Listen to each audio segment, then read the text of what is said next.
Good evening, ladies and gentlemen. Uh, we have a Zoom booking for those who want to dial in. I've sent out the link to various groups.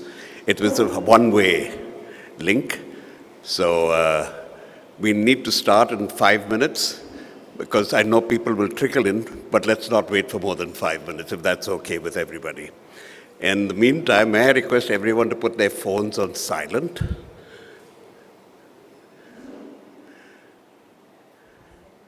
And then I'd like to recognize a few members in the audience who have taken the trouble of coming here. One is Mr. Dattu Suptankar, who used to be the Municipal Commissioner and he retired as the Chief Secretary, Government of Maharashtra. Let's give him a warm round of applause. You will hear him soon after Mr. Shirish Patel speaks.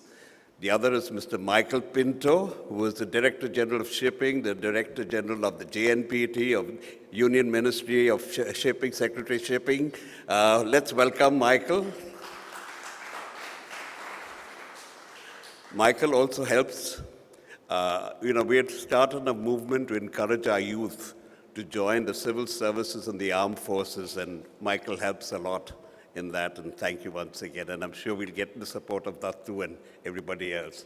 I'd also like to recognize the presence of Mr. Satish Sani. Satish, please stand and let us welcome you. Satish is the former police commissioner, and he too does a lot of work in public service. Sorry, I forgot to mention, Mr. Dattu also is the chairman of Agni. Sorry? Oh, you just stepped down, okay. But he and Jerson Kuna founded it and drove it, and has become a very potent force, especially to get people to vote during the elections. And right through the year, they've reached out to all the wards, and it's a great groundswell kind of movement. And I'm a great admirer of him, as I am a great admirer of JB Souza, although I met him only once and a little before he died. His wife, dear Neela, let's recognize her presence. Neela and I were colleagues at Shilpi way back, and but in that one meeting, which lasted, I think, almost 6 hours, we caught up for all the years that we hadn't met. But I used to hear great stories about him, and from a person I interacted with very much, which is Chini V. Srinivasan, who was Agriculture Secretary, and I think then of Health and Family Planning also. We worked a lot together. And Chini, I think, and Bain worked together at the World Bank. And so he used to keep telling me how great a person Bain de Souza is, well, at that time is, of course. So we are very happy to do this. This is a very significant year.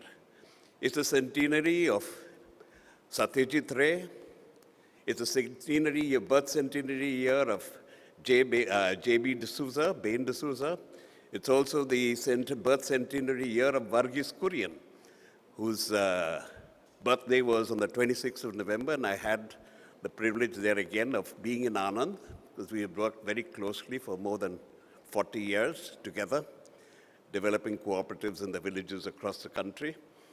And last year was the birth centenary year of another Indian stalwart, Dr. Vikram Sarabhai. So 19, 20, and 21 must have been really, really special years. And so we're happy to be able to do this today. We have how many people on Zoom, Ryan? 18. We have 18 people who have got the link. Unfortunately, we were able to get this worked out at the last minute, but at least there are 18 we've sent out. So even now, if you have any persons who might want to get into the link, please inform them. Are we ready to begin? Yes? Thank you so much. May I now request our President, Dr. Cheryl Mosquito, to welcome you officially, especially those who are coming to the Bandra Gymkhana for the first time. Over to you, Dr. Cheryl.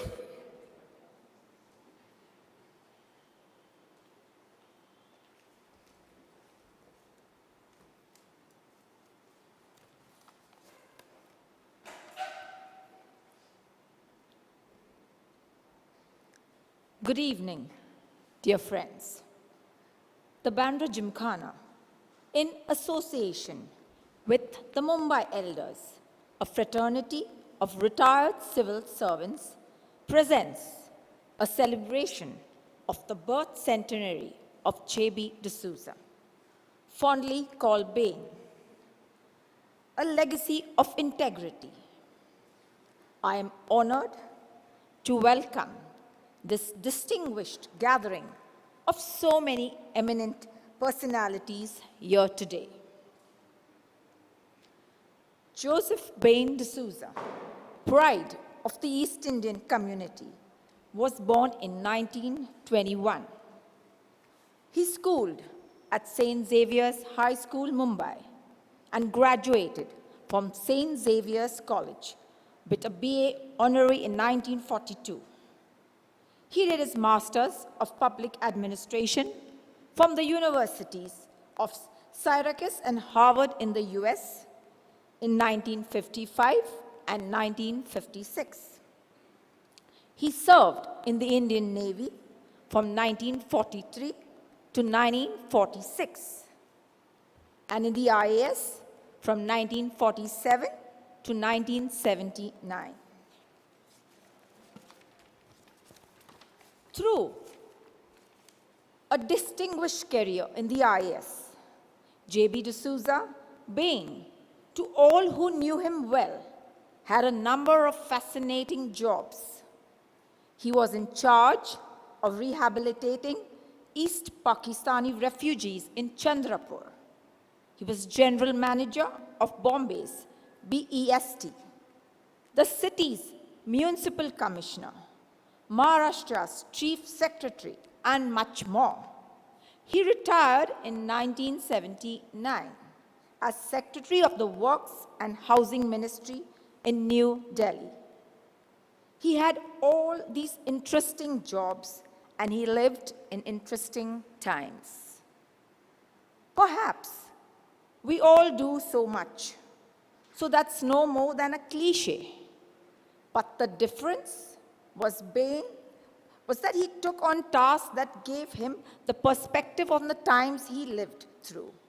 Like he was at the helm of CIDCO in the early 1970s, working on the remarkable and far-sighted vision of New Bombay, the new city across the harbour.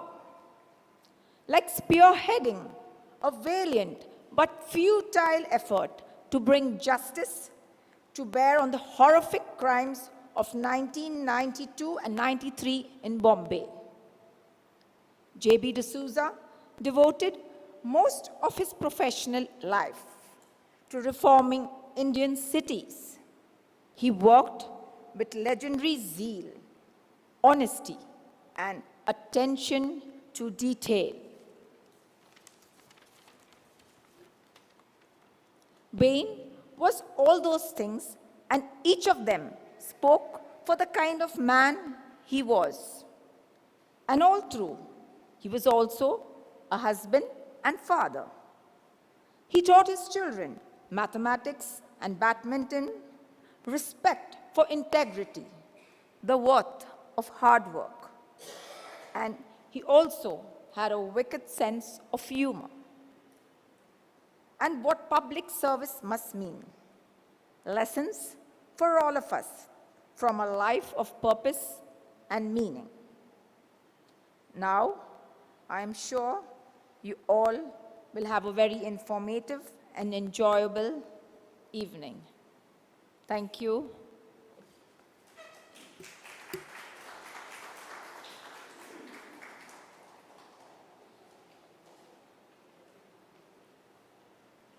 Thank you, Cheryl. We now have the honor and privilege of hearing Mr. Shirish Patel, the country's foremost structural engineer who worked very closely with Bain on the development and the creation of Navi Mumbai, what as we call it today. At that time, Bain was the managing director of CIDCO, which was the mother agency that created New Bombay at that time. We call it Navi Mumbai. Are we ready to go, Ryan? Over to you, Shirish. Good evening. Can you hear me? Yes, we can. Okay. It's a great pleasure to be part of this celebration of what would have been Bain's 100th birthday. I got to know him in the early 1960s. I had published a series of articles in the Times of India on why the Back Bay reclamation was such a bad idea. Bain read those and called me to say how much he liked them. And then we became good friends, mainly because we had a common friend, Chini Srinivasan, who brought us together. In 1970, soon after Bain became managing director of CIDCO, he asked me whether I would take on the job of chief planner for New Bombay. I said yes, delighted. And there are moments in life which one will never forget. And one of those was when I first walked into CIDCO's office. Bain got up, took my hand, and said, "Welcome to public service." We worked together. We had very similar values, and we started New Bombay with the planning team. Both of us recognized that urban planning was not an architectural or engineering problem. It was really something that involved a multiplicity of disciplines. So this planning team had a sociologist, an economist, an operations research specialist, an architect and engineer, of course, a journalist. So we were a thoroughly mixed bag, and we would meet, 8 of us. We would meet every Monday for the whole day for about 2 years to work out what the new city should be. In the summer of 71, that is about a year after I joined CIDCO, Bain and I went on a round-the-world trip to look at cities to see how they were dealing with slums, because we wanted New Bombay to be slum-free. And I remember our first place was Dakar, Senegal. Looking out of the window and telling me, we shared a room throughout, and we traveled economy. That was Bain's sense of frugality, which I thoroughly endorsed. I remember looking out the window and saying how similar all developing countries look. There's the same mess of jumbled electric wires hanging all over the place. You couldn't distinguish Dakar from any other Indian city. Anyway, we went on to London, where we test drove a second-hand refurbished hovercraft to see if it was a good idea to bring it to Bombay Harbour. And then in Boston, I remember the professor of urban planning at MIT took us out to dinner. We were 4 of us, and we were seated at the restaurant had only tables for 8. So you had to sit with 4 other strangers, and you had to agree on what to order because the servings were for 8. We went to other cities, Santiago de Chile. Singapore was particularly impressive, and I think we finally came home with some idea of how we could make New Bombay slum-free. In CIDCO, Bain was fully supportive of whatever I was doing. And at one point, the Chief Minister, VP Naik, asked us to employ one of his nephews, who was an urban planner. And Bain told me, please interview this fellow. If you like him, we'll keep him, otherwise not. So I interviewed him and I told Bain that, I think this man has more political ambitions and would put those ahead of the interests of the corporation. So I don't think we should engage him. Bain agreed, so we didn't engage that person. And of course, the consequence was that a year later, PC Nayak was appointed additional managing director, and we had civil war in the organization. Half the staff were with me and Bain, and half the staff were on the opposite side. Anyway, CIDCO, Bain finally was transferred. I also resigned, but we kept in touch thereafter, read what each other wrote, and our families got to know each other. So we were very happy colleagues together. As I said, I'm happy to be part of this celebration. Thank you.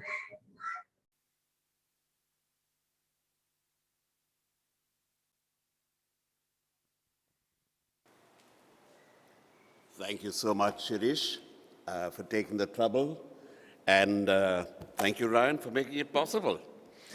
I have to confess, this link happened courtesy of the good offices of dear Mr. Dattu Suktankar.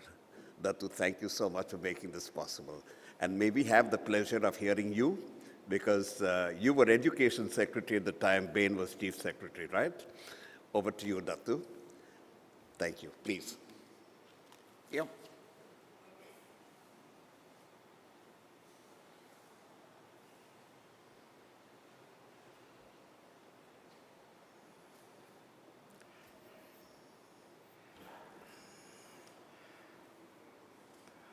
Mrs. D'Souza, all friends and admirers of late Bain D'Souza, the president of Bandra Gymkhana, members of the Gymkhana, my colleagues who have specially come to attend this celebration function, and ladies and gentlemen, all admirers and friends of late D'Souza. I was actually not scheduled to be a speaker here, primarily because I was not very sure whether I'll be able to attend the function. But I thought that I must come and attend this function for two reasons. One is, of course, extremely selfish, and that is that though, because of my age, I don't stir out very much, this would give me an opportunity to come and meet my daughter and her family, who lives in Bandra, very close by from here. And secondly, of course, because we all held late Mr. D'Souza in great respect for various qualities of head and heart that he had. And I thought this would enable me to look back and reminisce about him and what he stood for and what we in our lives would like to emulate.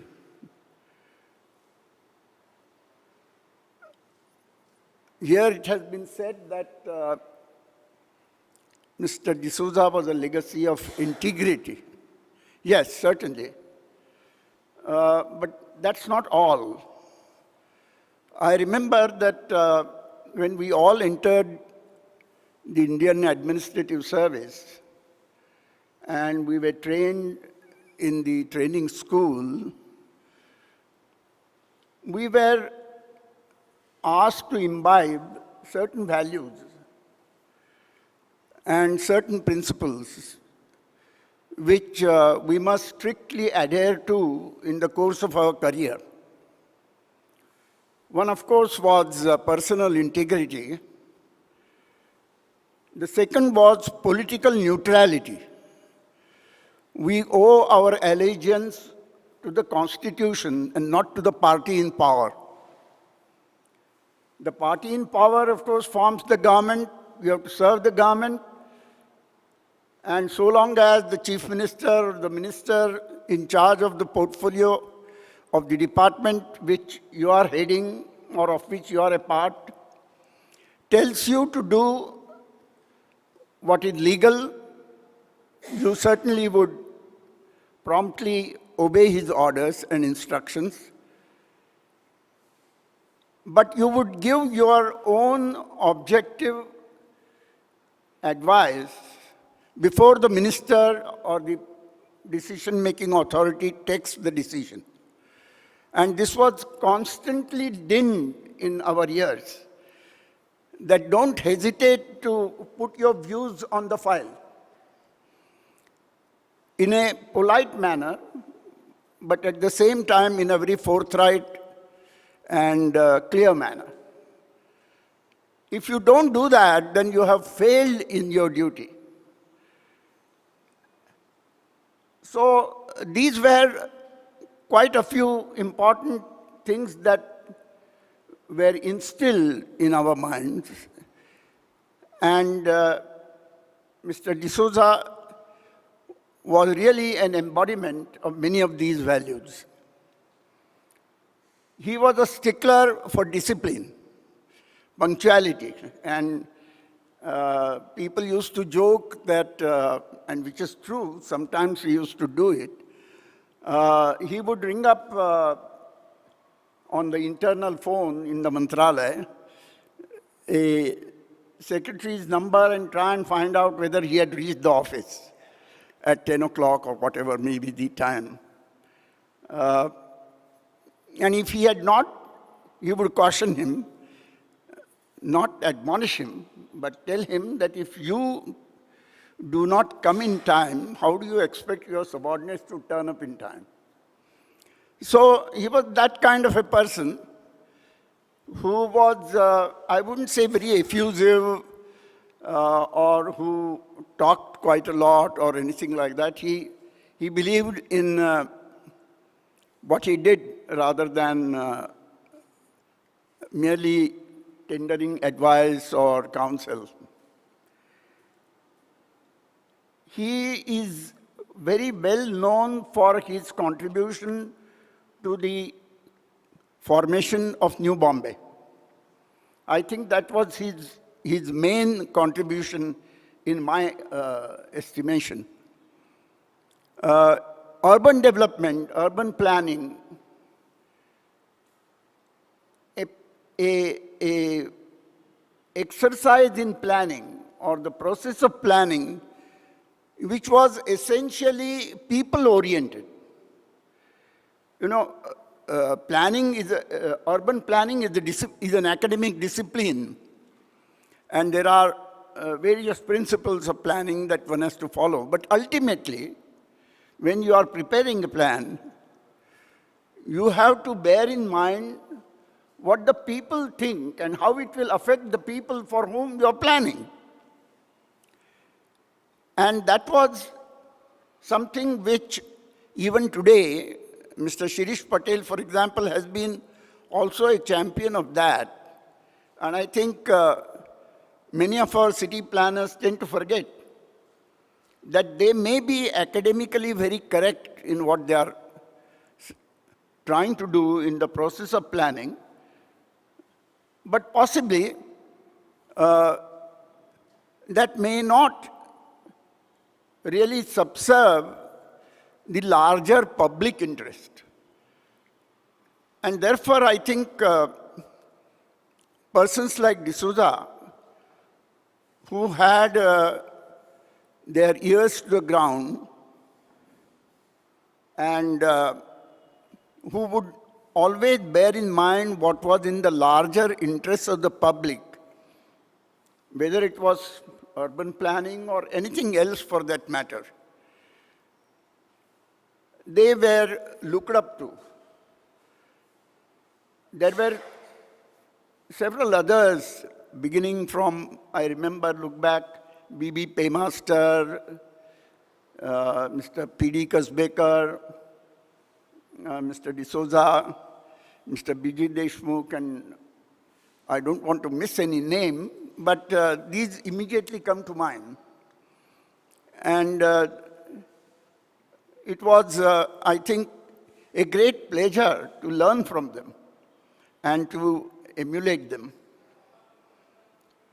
I can go on speaking about him, but I think all that I want to say is that we all miss him and his contribution to the city as Municipal Commissioner and whatever values he upheld and he tried to nurture and instill in others, and which he first practiced before he preached. I think those are the kinds of people we are missing today. There are very few people to look up to. That is our present problem. And therefore it is that we want people like him to be at the helm of affairs in whatever area of public life.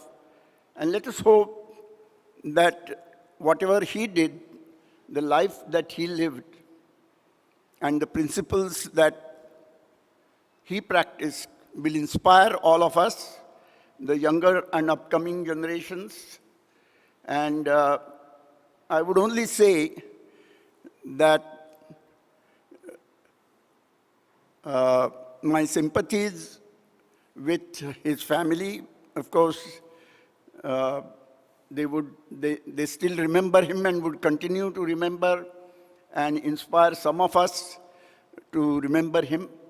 And let us hope, as I said, that we have the chance to emulate him and some of his other people who were our idols. Thank you very much.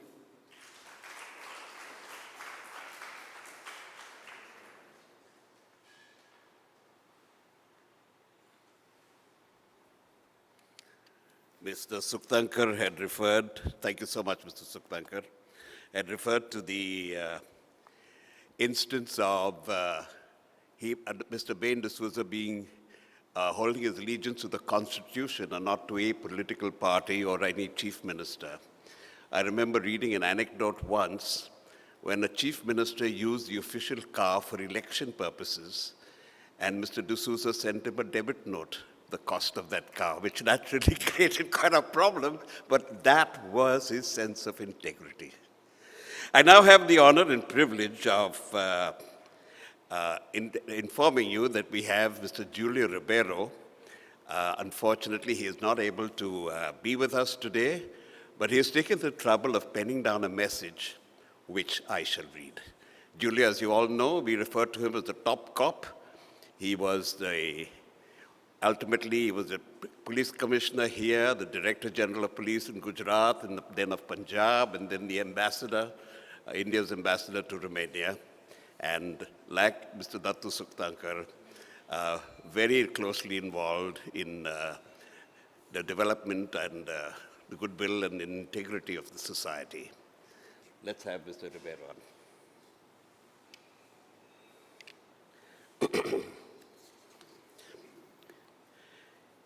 He starts with remembering Mr. Bain D'Souza. When I'm asked to remember Bain D'Souza, the thoughts that come to mind first are his deep humility, his humanity, and his uncompromising stand on justice, particularly social justice. I attended his cremation at the Dadar crematorium. Mrinal Gore, the Pani Wali Bai, was there, and a host of mainly left-wing politicians. He was greatly valued by them for his concern for the poor and the dispossessed. I remember the last time he spoke to me, my wife and I were on a short holiday in Goa. Bain spoke to me on the phone from his bed. He had taken ill some time earlier and was being monitored by dear Neela, his dear wife. She allowed him to telephone me because his doctor's son, who had spent years tending to the Adivasis of Chhattisgarh and was stationed deep in the state's forests, had just informed his father about the arrest of a doctor colleague, Binayak Sen, for alleged Naxalite leanings. Bain was truly perturbed about this arrest, and he wanted me, that's Julio, to ascertain the facts of the state's police leadership, from the state's police leadership. I had no opportunity to work with Bain during our service days in government, but I heard much about him and his sterling qualities of head and heart from an older man, a cousin of my mother, whose friend he was.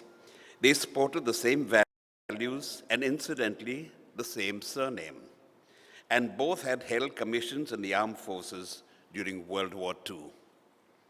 There was another and a closer connection I had with Bain. That connection was through his elder sister, Phoebe.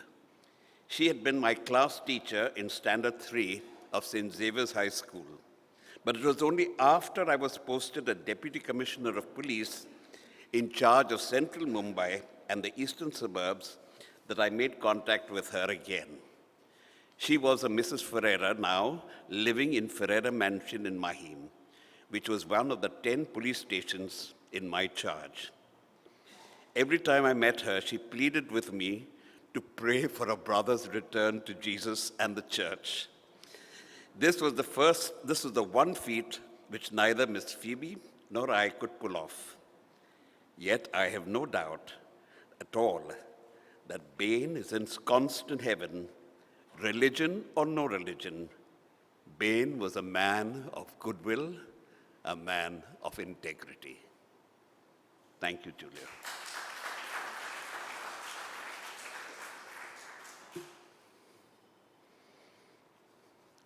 Some of you, I think majority of you, are probably visiting this Gymkhana for the first time. So I've requested Samir De Monti, the great-grandson of the founder of this Gymkhana, to say in a few words and introduce our Gymkhana to each one of you. Samir?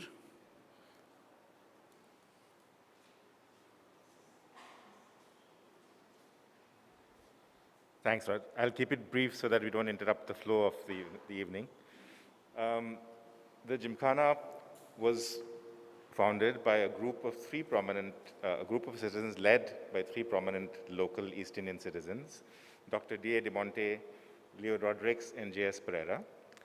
And they had actually started a sister organization called the Salsat Society in the in 1918 or 1920, and they felt it was time to have a community center which could serve as the nerve center of the community and be a place for sports and allow sports and recreational facilities to members of the community. So they all got together. They amalgamated through a complicated process a number of different plots of land. They collected funds, some of them donated personally as well as collected from other people, and set up the whole Gymkhana. And in 1934, they appointed an architect, E.C. Henriques, who some of you may also know is responsible for the St. Peter's Church on Hill Road, a very talented and promising Indian architect. And you'll be glad to know that the construction of this first pavilion was completed in almost 11 or 12 months in 1935, a feat that would be looked at positively even today. So 1935, I think on the 4th of May, the Bandra Gymkhana was opened by Lord Brabant, the governor of Bombay. And I think looking back on it, we can all say that the vision that they had at that time has borne fruit, because in all these years, it has really served as the nerve center of the community in Bandra. It has nurtured many of us.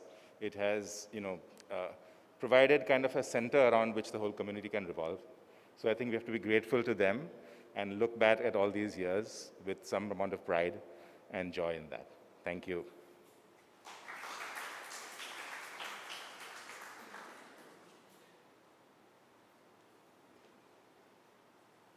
Thank you, Samir. Samir is a trustee of the Bandra Gymkhana now.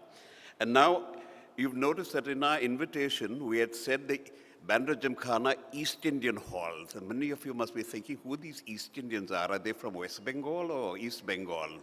And so I've requested our in-house historian, but who's kept all this history secrets to himself. He's been promising us that he will disclose them one day. So we've pushed him into doing it today, and he will explain who these East Indians are. There is so much misunderstanding about them. So much so that builders apparently are lobbying very heavily to convince the government to declare all the Gauthans, which is like Matarpakadi and Kotachiwadi, where Bain grew up, etc., as slums so they can develop them under SRA or whatever it is. So now we have Ajit Rodrigues, a trustee who's been a trustee for 40 years. And trustees are supposed to be the custodian of the Gymkhana, but I think he's a one-man custodian all by himself. So Ajit will unravel some of these facts about the East Indians. Over to you, Ajit.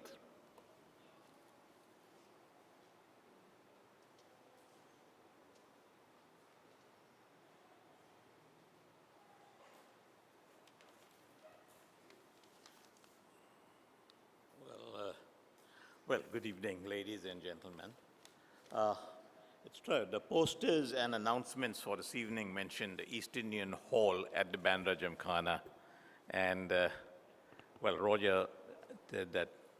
Well, there are 2 points. There are some of our people, we have this large community here in Bombay, but people are still confused on the name unless you belong to the community. He's asked me to touch on a few points. One could go into history, but we don't have time for that. We asked on who were the East Indians. Well, Mr. J.B. Souza was an outstanding East Indian, and our community is proud of him. The Bandra Gymkhana was also founded by another outstanding East Indian, Dr. D.A. de Monte, 100 years ago. The East Indian community has produced outstanding professionals way back from the 1800s, who at that time established several institutions and organizations and did a lot for the community. We have had distinguished lawyers, government servants, doctors, teachers, journalists, military officers, musicians, and people from the full spectrum of professions. But time is too short to enumerate all our illustrious forebears. For some of you who are not familiar, the nomenclature East Indian denotes our local community, the original Catholics of Bombay. In fact, the original inhabitants of Bombay. It is often a topic of speculation as to how we East Indians inhabit the west coast of India. The name East Indian was adopted in 1885 when the East Indian Association was formed. At that time, it was felt very necessary to distinguish ourselves from the other Catholic community, migrant Catholics who began to trickle in from Goa and Mangalore. The East Indian culture has evolved as a unique blend of local and Western customs. The mother tongue being Marathi, but with modern education, English has acquired more prominence. East Indian folk music and dance are well recognized. And the East Indian cuisine is now well accepted as superlative in gastronomic circles. The East Indians, being local, come from all castes, and many do maintain allegiance to the old castes, like we were Prabhus, Kolis, and Kunbis, there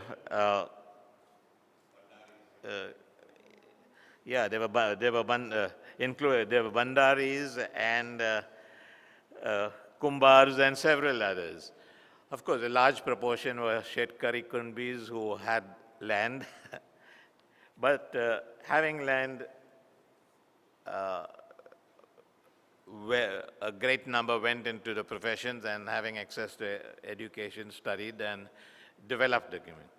There was also a strong connection with the government administrative circles, and many of our community served as clerks and senior managers in the government and in commercial circles. Now, most of our East Indians originally lived in Gauthans, that is the villages, and the land in between the Gauthans, which was interspersed, was used for cultivation. The Gauthans generally were built on the land which was not so fertile, so because when you use something for housing, you did sacrifice fertile land. For example, Bandra is ringed by a number of old villages. To name some of them, you could start with Boran, Kolwad, Varoda, Ranwar, Kantwadi, Pali, Shirley, Rajan, Chuim, Chimbai, and Khar village. Now, the land interspersed among all these villages has now developed. It came to be town planning schemes, and I think the developers have done as much as they can and probably more.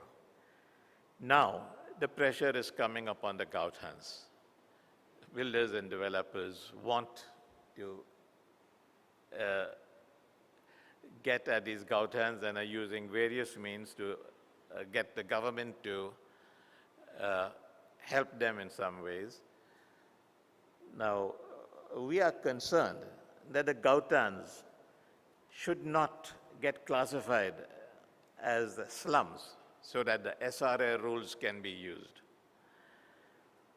You see, these Gauthans are precious to the old communities, the East Indians, Christians, and even among the older Hindus who live in various other Gauthans. Because these Gauthans they preserve a unique community culture and heritage of the East Indians and other local sons of the soil. This unique Gauthan heritage can be witnessed in several villages. For example, Ranwar in Bandra, Kotachi Wadi in Girgaon, or Mathar Pakadi in Mazagon. I have presented only a minuscule perspective on the East Indians, who are the original sons of the soil. There is much more to learn and experience about the community, for which we can provide several sources of information. But I'll end now. Thank you.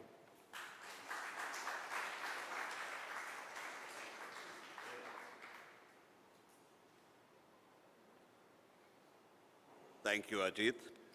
Talking about the Gauthans, Bain apparently spent a great period of his time in a village in Girgaon called Kotachiwadi. I myself come from a village in Bandra called Ranwar. And I have to recognize the presence of Zafar Iqbal, who has arrived. Zafar, thank you for coming. Let's welcome Zafar.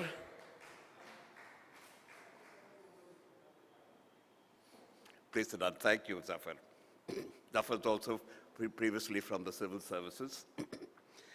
Yes, as I was saying, and they were such big landowners. I remember that one meeting I had with Bain, teasing him that my father used to refer to his father as the Duke of Versova, because they had so much land in Versova. And of course, there was so much land, but for a lot of these people that the Land Ceiling Act, of course, put an end to that. And now I have come back to the main agenda, and I'd like to introduce Ms. Kalpana Sharma, who's our next speaker. She's one of the country's star journalists, not because she anchors pointless battles on network TV, but because she has always practiced journalism the old-fashioned way: diligent, hard-nosed, forthright, and informed. She started her career at the courageous little publication called Himmat, How many of you remember Himat? 1, 2, 3, 4. Yeah. She has worked at the Indian Express, the Times of India, the Hindu, and the EPW, the Economic and Political Weekly. She writes about subjects such as dams and developments, urban growth, free speech battles, and more, much more. In 1986, she won the Chameli Devi Jain Award, this country's premier recognition of the work of women journalists. Her book from 2000, Rediscovering Dharavi, remains one of the most compelling, authentic, and emphatic explorations of Asia's largest slum that there is. Kalpana Sharma is a model and an inspiration to countless journalists in this country. We are privileged to have her with us today. Please welcome Kalpana Sharma.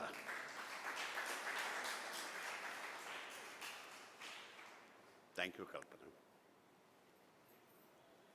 Hello and good evening. Let me just say I've never had an introduction like this ever in my life. And I've now been a journalist almost for 50 years, so this is a little overwhelming. I'm also not sure that I'm the right person to be here, so because I knew Mr. De Souza as a journalist. I didn't know him very well personally, but as a person who wanted to understand urban issues, because I was based in Mumbai as a journalist, he was my go-to person, along with Shirish Patel, who you heard, and later Mr. Suktankar also I met and spoke to. But these were the people who gave me an understanding of what goes into planning and what is behind the decisions that are made. And I felt as a journalist I needed to understand that fully before writing, either critically or exploring how else to communicate why the city was going in the direction it was. But apart from being a professional source, so to speak, I think for me, an awareness of who Mr. De Souza was and what he stood for was during the 92-93 riots that all of us in Mumbai have experienced personally, and many of us as journalists, I was working with the Hindu at that time, covered and traveled all over the city and saw this city as we had never seen it before. And I think at that point, I really appreciated people, someone like Mr. De Souza, because he was part of citizens who decided to step up and do what the government was not doing and what it should have been doing. And I say citizens in inverted comma because it's become such a fraught term in today's India that we live in, where somebody is deciding whether you are a citizen or not. But I think for the people who stepped up, like JB De Souza at that time, they actually showed many of us what is meant by real citizenship, that you take on to do and fill in the gaps where nobody else is doing it in terms of relief and all the other work. But more than that, what I appreciated was that he and others took on the bullies of the day. Now, the bullies can also be the ones in power and those who are not in power.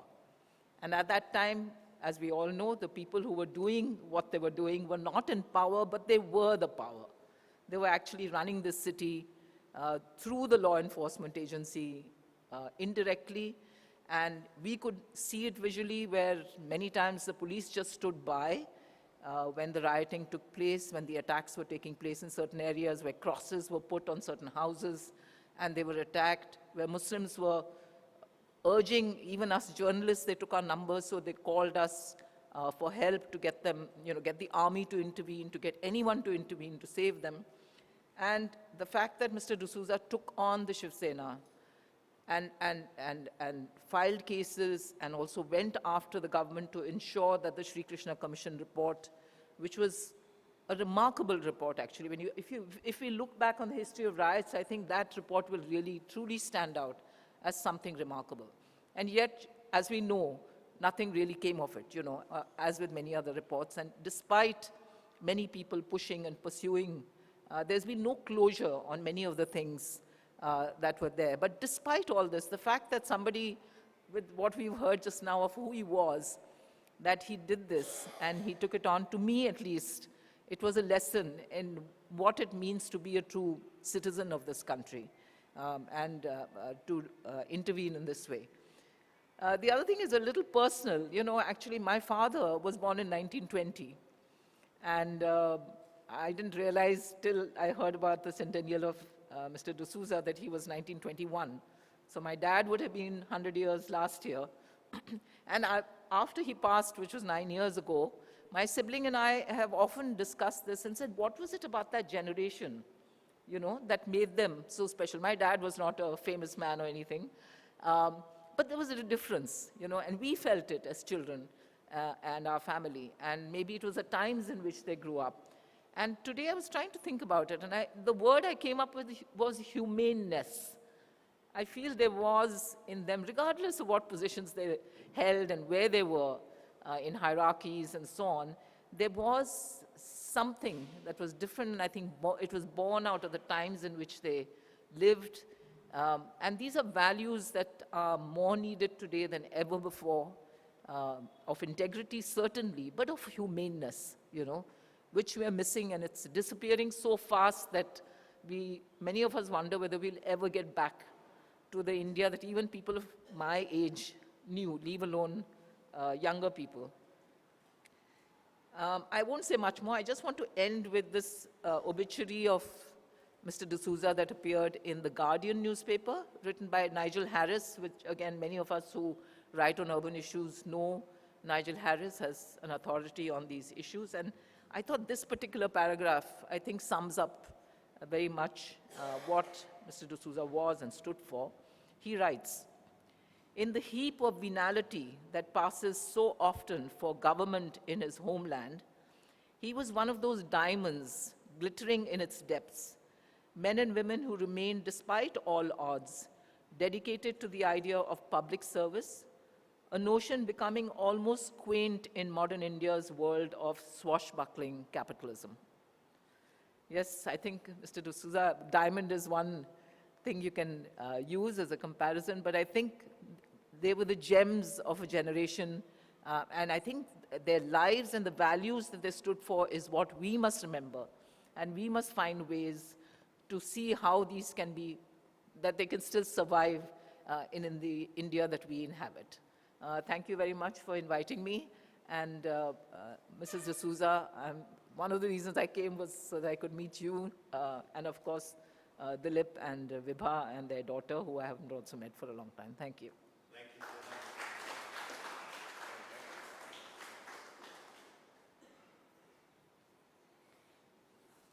Thank you.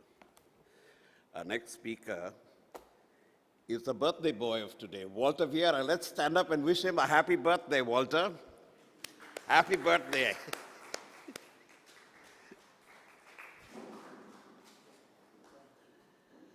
Walter shares a birthday with the great actor who I heard on television today being described as a gift to India, none other than Rajnikant. So Walter, what Rajnikant, you can. Walter is an old friend. We were in college together, but our real friendship has really blossomed over the last 5 years at our dear mutual friend F.C. Kohli's 90th birthday, right? On the way back. And now if I'm on a long conversation, the joke in the family, Dad must be talking to Walter Vieira. Because those conversations go on for 45 minutes or more, right, Celine? Apart, jokes aside, but Walter is a management consultant who pioneered marketing consulting in India in 1975. Incidentally, I was reintroduced to him by a dear friend called Vasant Rajadaksha, who used to be the chairman of Hindustan Lever, who was his vice president at that time. He was also the first Asian elected chairman of the 45-nation World Apex body, the International Council of Management Consulting Institutes, headquartered in the US of A. He is also an author of 16 books on management, some of them co-authored by Philip Kotler, right? Parkinson, right, Northcote Parkinson. A business columnist, and has been visiting professor of marketing in India, the US, Europe, and Southeast Asia, and also Japan, I remember.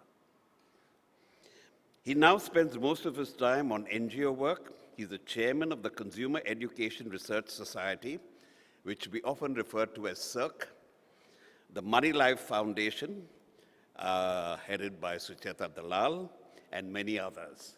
He also helps very closely with Take Charge movement.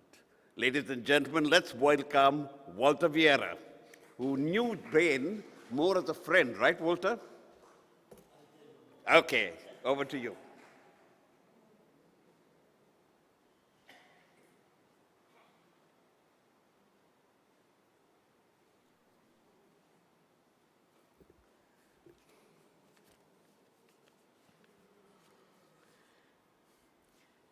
Actually, no. I knew Bain only after he retired, and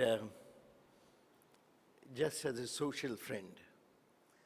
But I have been a great admirer of his from a distance, because I was 20 years junior to him in St. Xavier's School, and then 20 years junior to him in St. Xavier's College. But then he moved on to USA from there, and I went on to Ahmedabad. So our similarity ended with St. Xavier's College.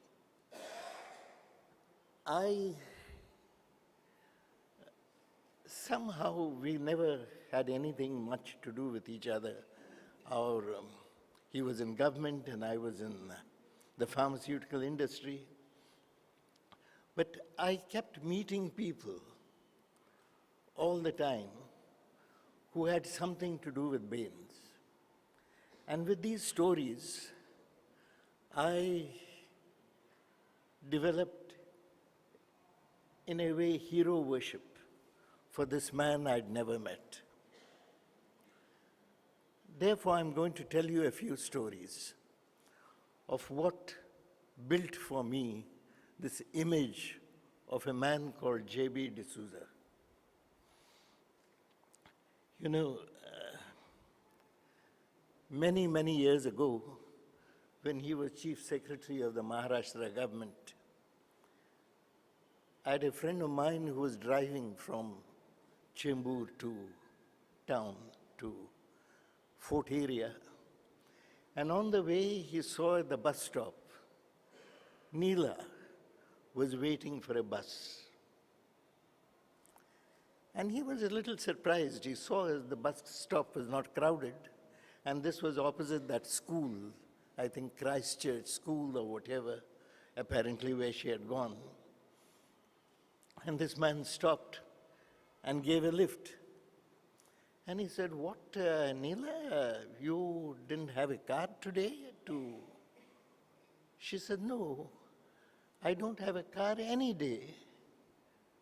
"What do you mean?" He said, "No, Bain's does not allow us to use the car for personal work. The car is only for official work.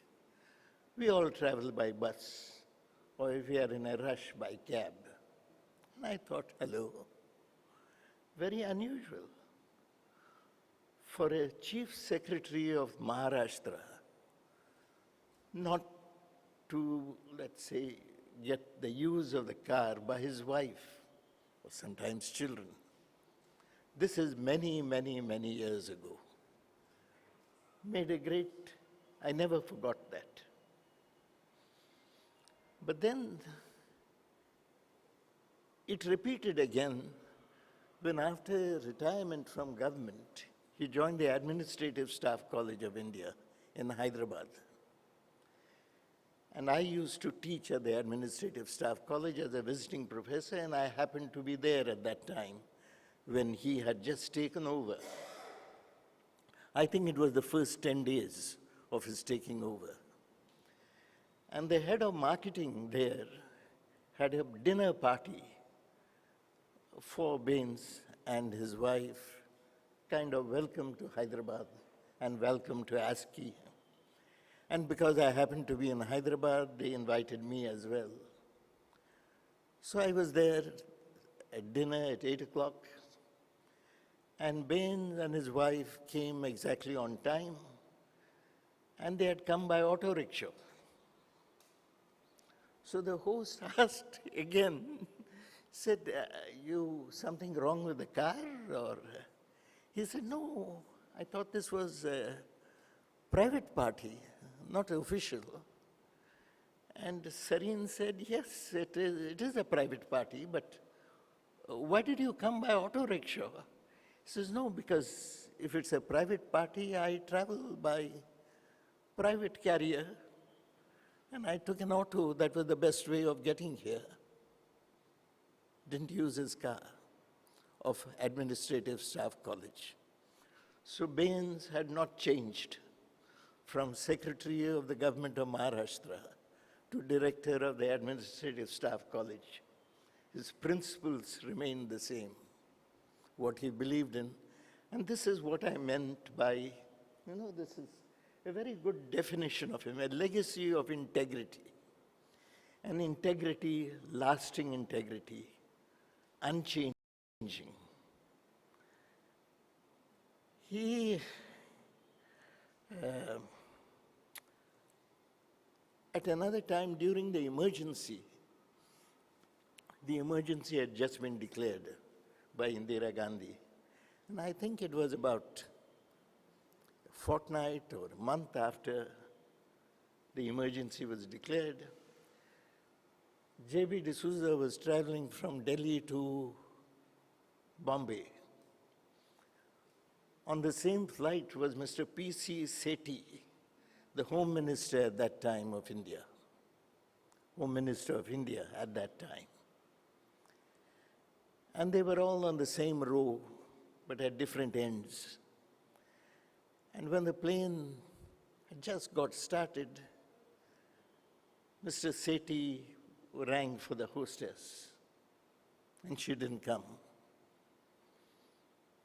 And he pressed the button again, and she didn't come.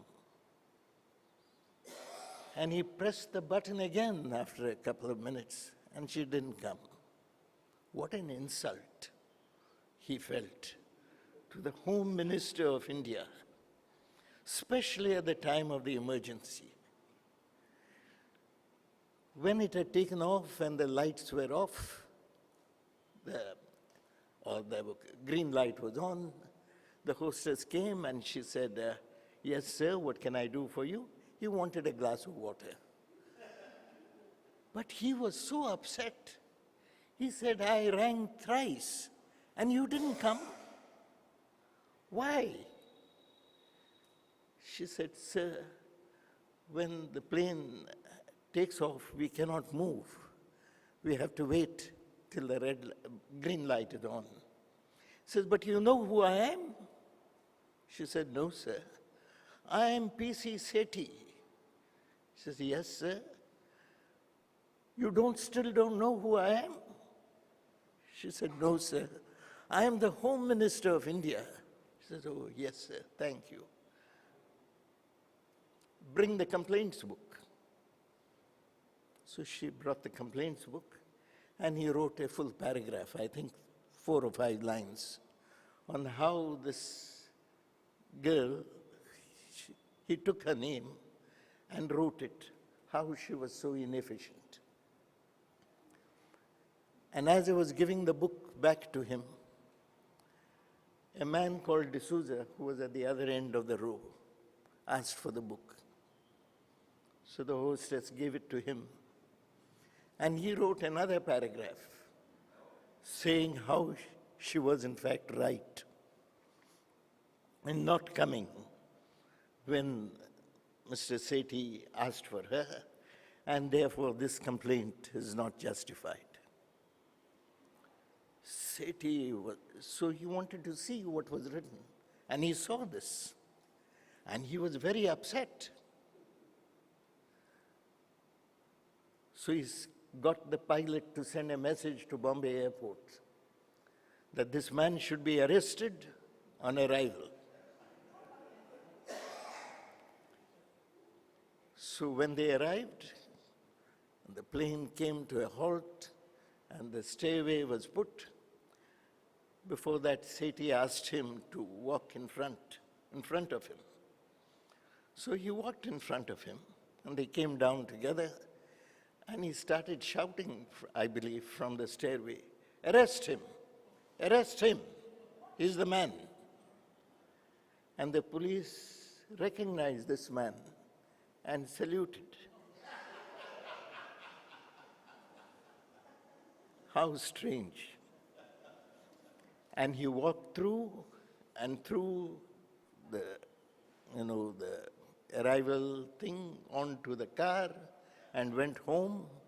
And apparently he then rang up the Prime Minister's office to explain what had happened.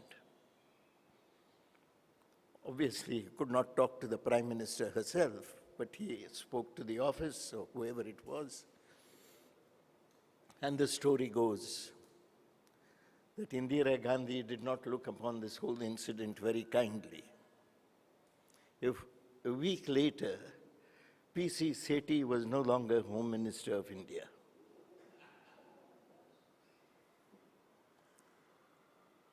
Another example of Bain de Souza's absolute integrity, going out of his way to speak the truth, not just on his own behalf, on behalf of somebody else who he saw being wronged.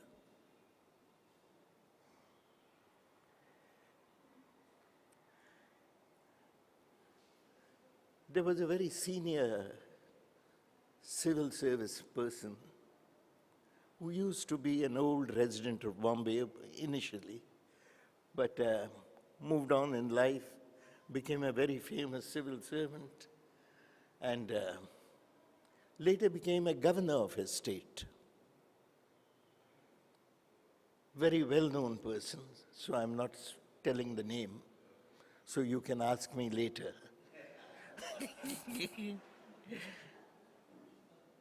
This man had a very nice house which he had bought 30 years earlier in Malabar Hill.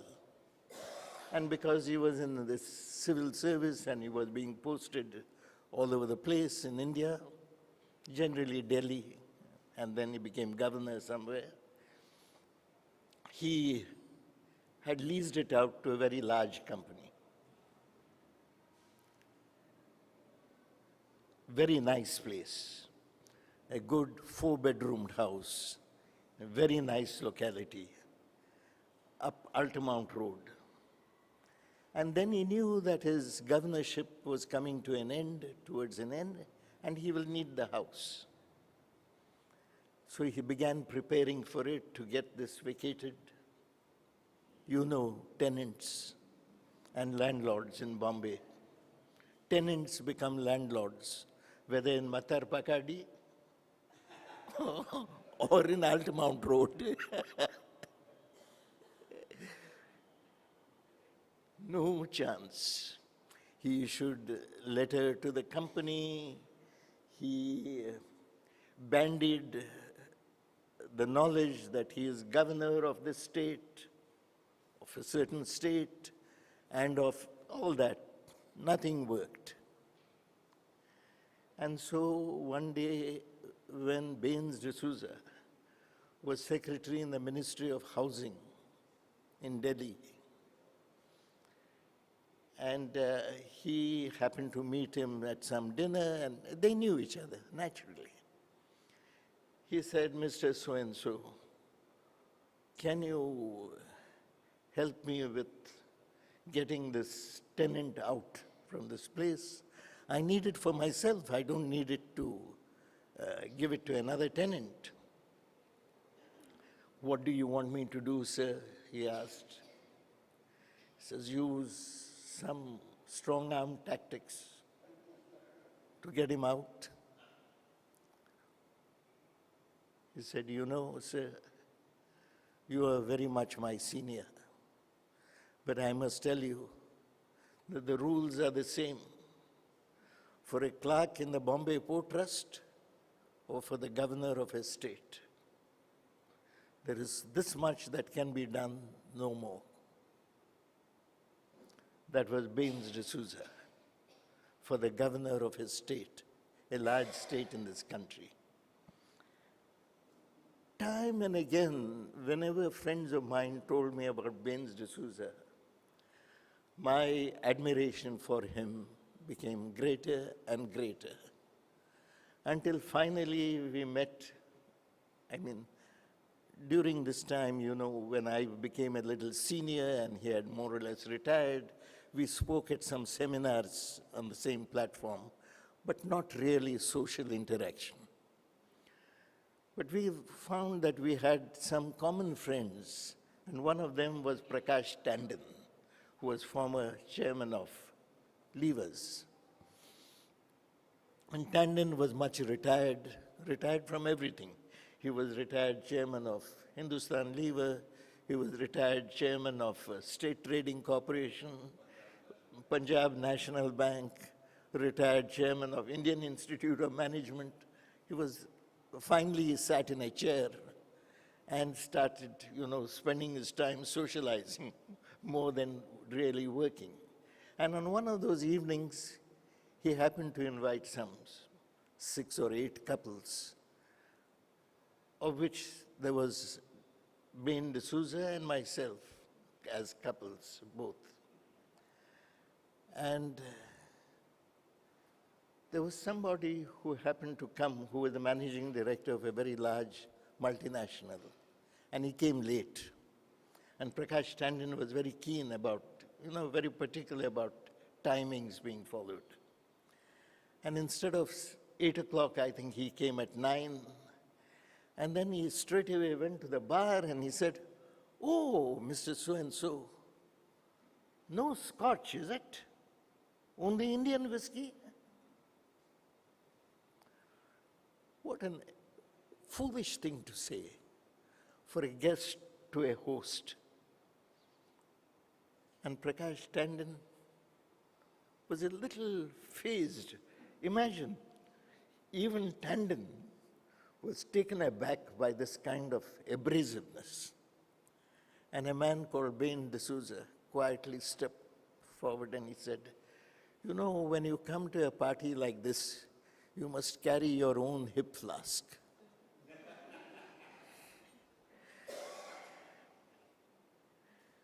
With that, it became a kind of a joke until Prakash Tandon explained that ever since I retired, I don't serve Scotch whiskey. I can't afford it. I'm on retirement pension now, and I serve what I can afford, and I expect people to respect what I can afford to drink and to eat. A lot of people went up in my esteem that evening. I mean, mainly was Bain de Souza and Prakash Tandon. Some people went down in my esteem that evening, mainly the managing director of this very large multinational. But again, it taught me many lessons about the qualities of mind and heart, the great integrity of this man, yet combined with a certain humility. And I'm not going out of my way to overpraise. I think for me, it is especially important in an age where we have come to a point of corruption at every level. In fact, we've come to a sorry pass where police are looking for police. Can you imagine? Policemen on the hunt for an Inspector General of Police and can't find him. We come to a stage when the NIA is looking for CID. We come to a stage where the NIA is chasing up NCB, and NCB is chasing somebody else. Never mind the real smugglers of narcotics. What happens to 2,000 crores worth of narcotics arriving in Mundra port? Doesn't matter. It's too small a matter. A few grams of narcotics on a cruise ship is all that matters, where we can fill up our media with half pages of absolute rubbish news. For me, therefore, Bain's is so much needed as an idol, as an example, as a role model for people like me who were 20 years junior to him, and even much, much more for people like my children who are 20 years younger than me, and maybe, depending on where our country goes, our children's children. Thank you.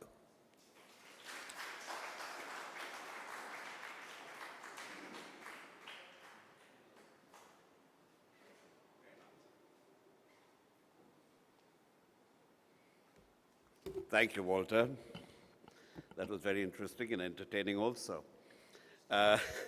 You know, talking about your reference to PC Sethi, I think it was also in the emergency that I got a message from Delhi. In those years, I used to host programs on Doordarshan. And I got a message from Delhi that Mr. PC Sethi is arriving in Bombay at that time, and you got to interview him on Doordarshan. In days of the emergency, you never said no, so I did interview him. And I agree with what you said. Our last speaker of the day is somebody who knew Bain firsthand. It's none other than our erudite writer, son, who was educated in Pilani, Providence, Delhi, Rishi Valley, Bombay, Cambridge, Austin, and places in between. Once a computer scientist, he now writes for his suppers about political and social issues. I know several admirers of his who wait for his Friday column in the Mint, on travel, on sports, on mathematics. Computer science stresses clear thinking, reason, logic, and getting to the heart of matters. Maybe those things shape his writings, maybe not. His writing has won him several awards, including the Statesman Rural Reporting Award, the Outlook Picador Nonfiction Prize, and the Newsweek Daily Beast South Asia Commentary Prize. He has published 8 books, most recently, The Deolaliwalas, the true story of the 1962 Chinese-Indian internment. It's published by Macmillan in 2020. Dilip lives in Bombay with his wife, Viba, child Sahir and Surbi, and cat Aziz. He misses his Rhodesian Ridgeback, Shaka. Ladies and gentlemen, let's welcome Dilip D'Souza.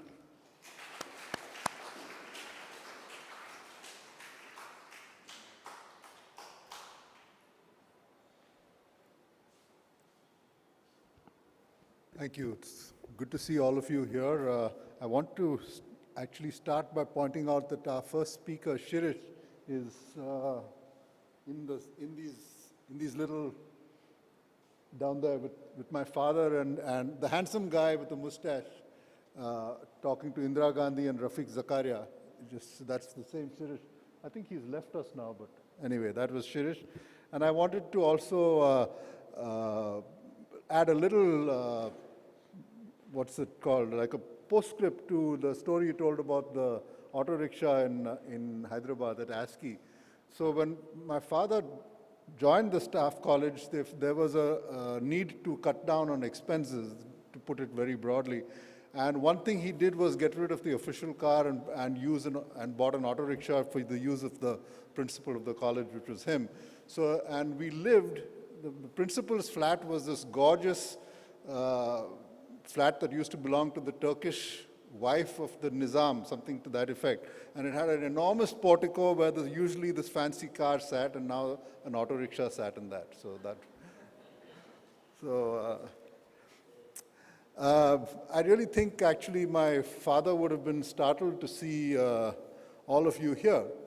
He liked to pretend that he had very few friends, and yet I see so many familiar faces, so many people who knew him, and it touches me somewhere deep to see all. I mean, I'm sorry Mr. Suktankar is left, but there's Mr. Sani there, there's Vidyadhar Date, there's of course Kalpana, and so many people who knew him. I'm so glad to see all of you here. My father, as you've heard, Bain or JB to all, spent a while in the Navy before independence. I think somebody said that too. And I think that experience explains his fondness for the old Gilbert and Sullivan opera, HMS Pinafore, specifically these lines: "Stay close to your desks and never go to sea, and soon you'll be the ruler of the Queen's Navy." He never went to sea, my father, but then he joined the IAS. And I imagine with me a scene in Punjab during partition. There's a line of refugees that is marching along a road, sort of wending its way towards wherever the border was, and it is escorted by a few constables and a 26-year-old man who's just joined the IAS. And at one point, this man, the IAS man, decides to cross through the refugees, this line of refugees, just to see what's happening on the other side. And what's happening on the other side that he sees is this band of screaming men waving swords, running towards the refugees, intent on blood. And without a thought, and in a manner that he always described to us later as foolhardy, he just ran towards these men, waving his stick and shouting out as if he had a force behind him, which of course he didn't, because the police constables were on the other side of the refugees. But these blood seekers, these fellows intent on blood, they turned and ran. That young man was my father. And if that was his initiation into the IAS and public service, the years that followed were maybe less dramatic, but no less fulfilling.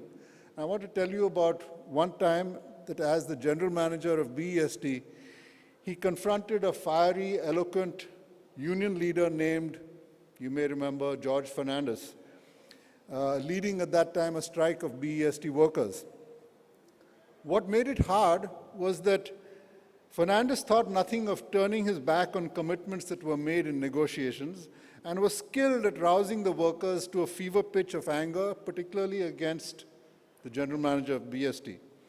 But Bain went to a wider audience by placing ads in the newspaper, and I want to read out to you most of one of those ads, okay?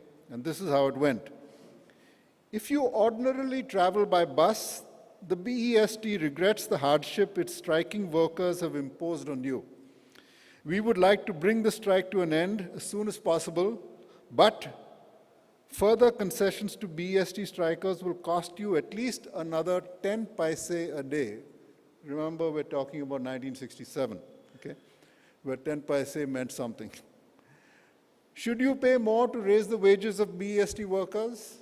An average municipal employee gets 180 rupees monthly. He enjoys 50 days leave in a year.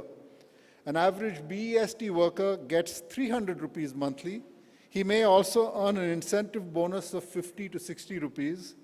And most BEST employees enjoy 47 days leave each year.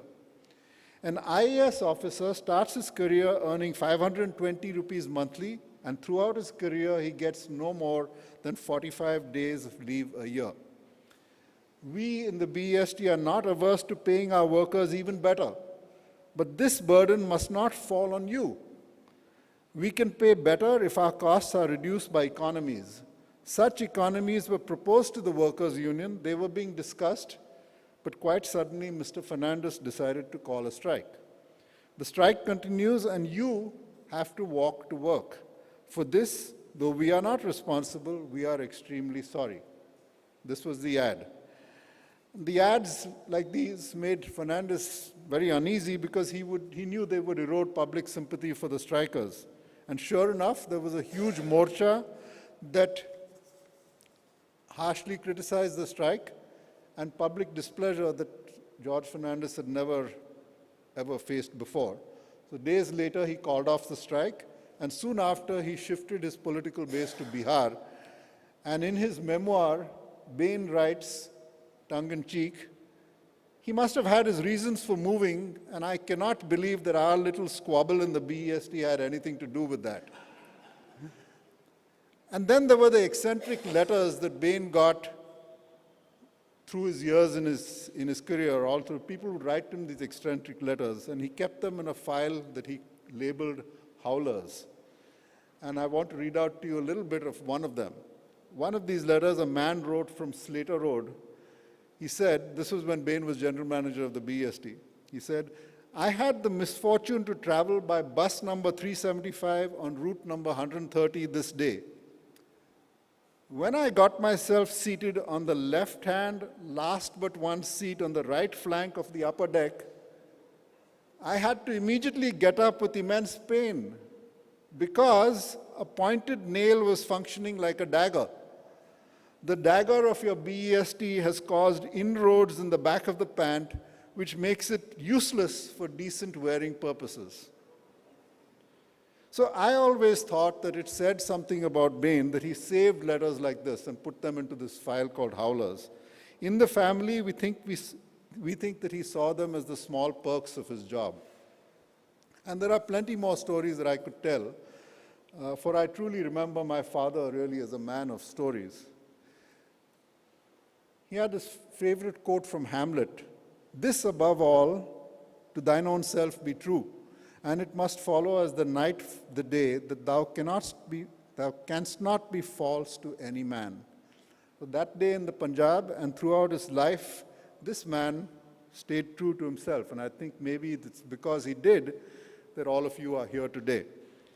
And so really, for my staunch siblings, Ravi and Meena, who couldn't be with us, I think Ravi is up there somewhere on Zoom. I hope Meena is too. And for my courageous mother, Neela, who's here with us, and for our spouses and our children, and for Bain, for JB, I'd like to say thank you for being here.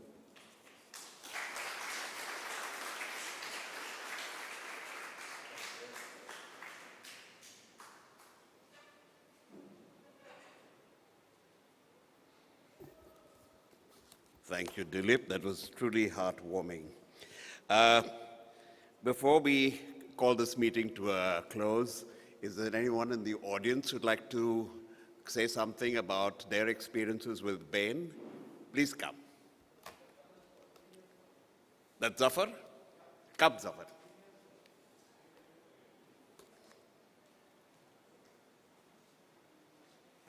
Thank you. Thank you for coming. Oh, my honor. Mr. President, ladies and gentlemen. No, closer to the mic. Oh, yeah, but I won't touch them. Okay. Let me thank Mr. Roger C.B. Pereira, for this opportunity to be in this August, rather cool hall, talking about a very warm person whom we always used to call as JB D'Souza. I mean, I don't know, we never could call him by the word in the brackets somehow or the other. Now, he was our first batch in the IAS, the Indian Administrative Service, which people say is the twice-born service, you know. Like you were born as a person, as a human being, and if you got into the Indian Civil Service and the first batches of the IAS, you were born again. We had so many privileges. Even today, we have a lot of privileges, of course.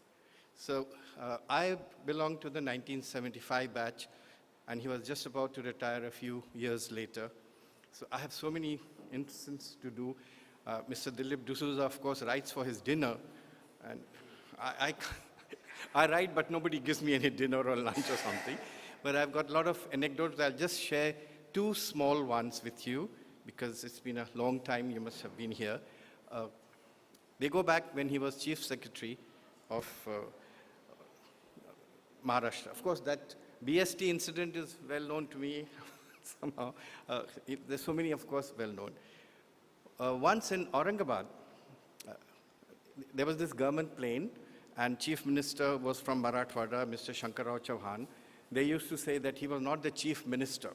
He was the Chief Headmaster of Maharashtra, you know, because they couldn't say Chief Secretary, because the Chief Secretary was Mr. JB D'Souza. And you couldn't find anyone better than that. It was nothing but respect. Because one of his predecessors used to say to us probationers in Mussoorie, when we were coming to Maharashtra, guys, come along, let's have a party. Bring all the scotch you can, I have a lots of soda. So, Mr. D'Souza, you couldn't even think of talking like that about him, you know. So we were seeing off everybody, the commissioner, the collector, and you know, I was called the supernumerary assistant collector. Well, that's a typical British way of putting you down after they've raised you into twice-born service, you know. So, like we were called soupies in short. So he was shaking hands with me, talking and all that. And then the time came to be on the tarmac. And of course, in those days, there was no security like everybody doing that. So we went up to the aircraft and the ladder and all. And Shankar Rao Chavan, being a politician, had his friends around there shaking hands and talking in Marathi and all. And suddenly said, the pilot said, look, we've got to leave because we've got a point in Bombay that we have to reach it before that. Okay, come on, hurry up. And Mr. D'Souza rushed up the stairs. And he reached the top, and suddenly he realized, look, that was a protocol thing. The CM has to go first. He immediately came down like this only. I mean, he was going to retire. At that time, must be around 57, 58. He came, and the great Shankar Rao Chavan just helped him. Said, no, come on, let's go up together. Now, that was the rapport and the respect Mr. J.B. D'Souza had from a very powerful politician, and that something goes without saying.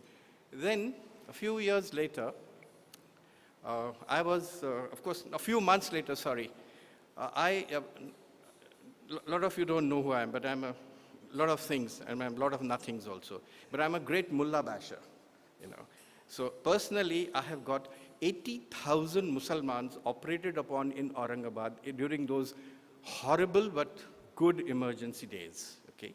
See, the press doesn't like the emergency because they were controlled, but we administrators had a lot of good things done, we could do it there. So naturally, these mullahs ganged up against me. They wanted me transferred out. So, of course, I won my way by saying that I know the Holy Quran. There's nothing in that which says you cannot have a small family and all that thing. But the real thing is that reached the ears of the Honorable CM.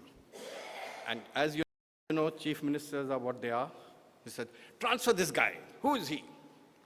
What is he doing? He's spoiling my constituency, blah, blah, blah. And the emergency was going to be lifted and elections are coming in and all that thing.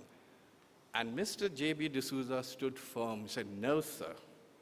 He is our guest from Jaipur, Rajasthan. He is just here, allotted to Maharashtra. He will be here for the next 35, 36 years. I do not wish to demoralize him at his thing. He must learn what is Maharashtra. Maharashtra is a good state, administrate, and I will not transfer him. That he hardly knew me, as such like that. He didn't have to defend me.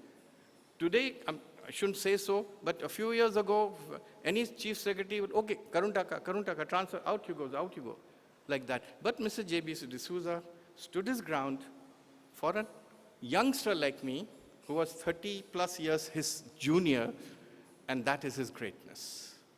I mean, I can go on and on, as Dilip said, but no, thank you very much. He remains in our hearts, and thank you, Roger, for giving me this chance. Thank you.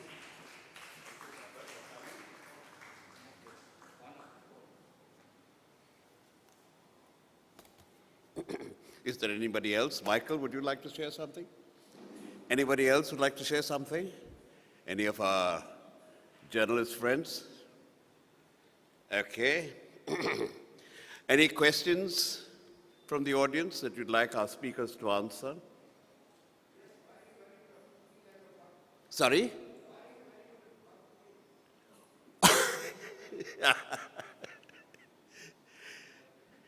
Any others?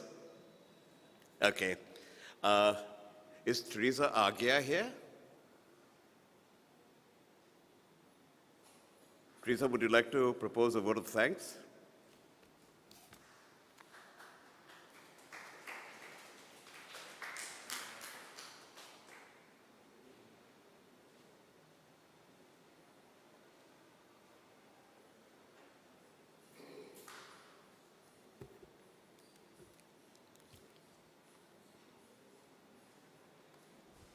Thank you, Roger.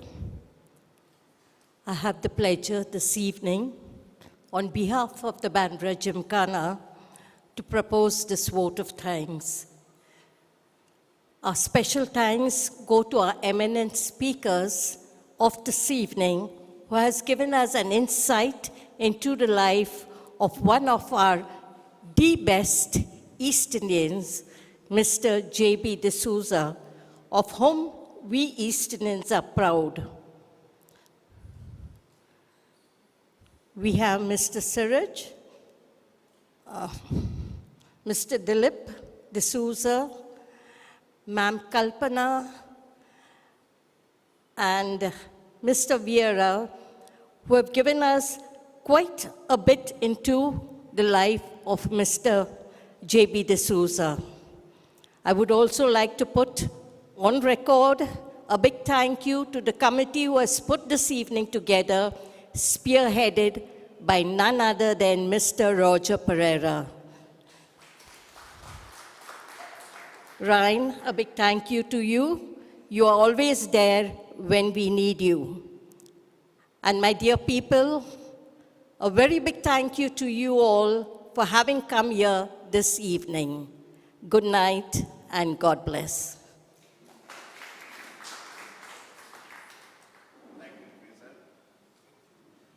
Also want to thank our President, Dr. Cheryl Mosquito, and the Managing Committee for their unstinted support and guidance right through, and the Archdiocese of Mumbai Charitable Foundation, who designed all the creatives and executed all of them just like that.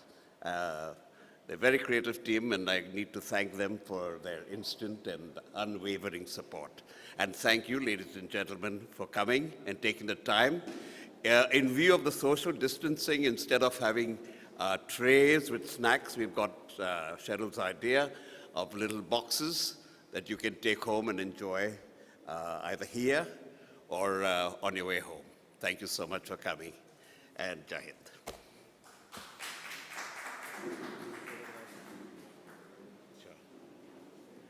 May I request the speakers to please come forward for a photograph?